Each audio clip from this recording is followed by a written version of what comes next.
Now that I've got the clip piece made up that holds those pins in place, I need to make up the corresponding pins and levers that go through. And what I've come up with is this. Now normally this would be pretty straightforward if you had a lathe, but I don't have a lathe, so I thought I'd show you really quickly on how I'm making them up. I'm starting out with a piece of aluminium bar stock that's the right diameter for where that little lever bit goes into, and then from there I'm drilling a hole down through it so that it matches the size of the corresponding bar size that fits that hole. What I end up with then is a piece like that, which is pretty close to the right size for the bar stock to fit through. It's still a little bit loose, so now what I need to do is to fuse that into position. So what we need to do is expand that end piece out into the hole and make it a tight fit so that it can't move around. I'm going to start out by adding a little pilot hole that goes straight through the outside ring and about halfway through the rod that's underneath. That will allow me to put in a temporary pin that will help me hold it into place whilst I pin the end over, and then when that pin's removed, that will give me that pilot hole that I need to put in the lever piece that finishes it off.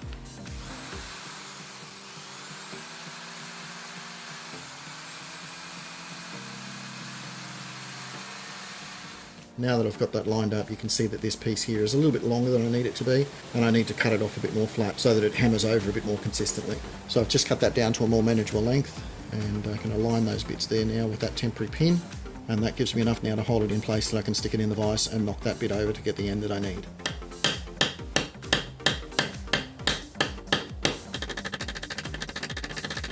Even that small amount that I've done there is enough to actually start holding that on tight.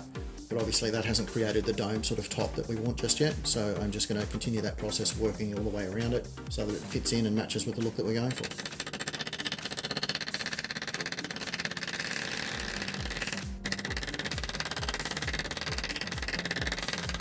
As much as possible, that riveted piece that I'm making that's going over the top of that, I want it to kind of extend a little bit past the edges so that when I sand it down it becomes flat around the outside edge and hides the seam as much as possible.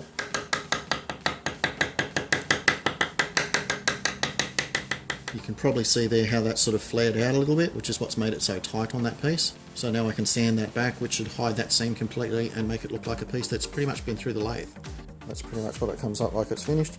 The final thing to do now is to sort of enlarge that hole so that the proper pin can be installed, and that'll finish off the piece.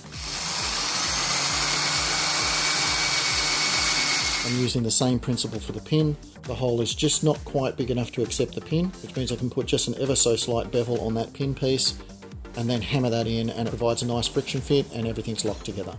Once I've got it finished to that stage, I have to make up the little slot that receives the clip, and that's just a matter of putting it through the hole that's in the trigger assembly, marking it on that edge and just sort of gently going around it until I cut in that line, until I get the depth that I need, and then it can be trimmed off and sanded back to match the right length. So that's the spring clip piece sorted out now, and it's holding those posts in the proper position, and you can see how they operate on the other side there.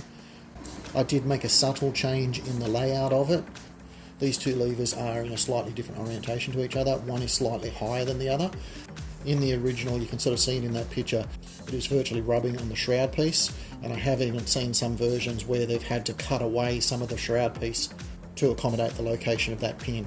So I did drop it down a little bit to make it look a little less intrusive, and whilst it's moving away from the accuracy being 100%, there's so many variations in this thing that I'm willing to concede that little detail for the sake of it looking a bit better. The final detail I need to work out on this side now is the magazine release lever, along with the mounting details for where the extra holes need to be for these strapping pieces and the clip type pieces in the magazine. That'll need to be done on both sides, and the final thing to be done on this side is to have that area cut out for where the number counter goes. And when I've got that done, I can break it down one final time and duplicate these pieces for the second version. So anyway guys, that'll be the update for this time. Thanks for watching. Talk to you next time.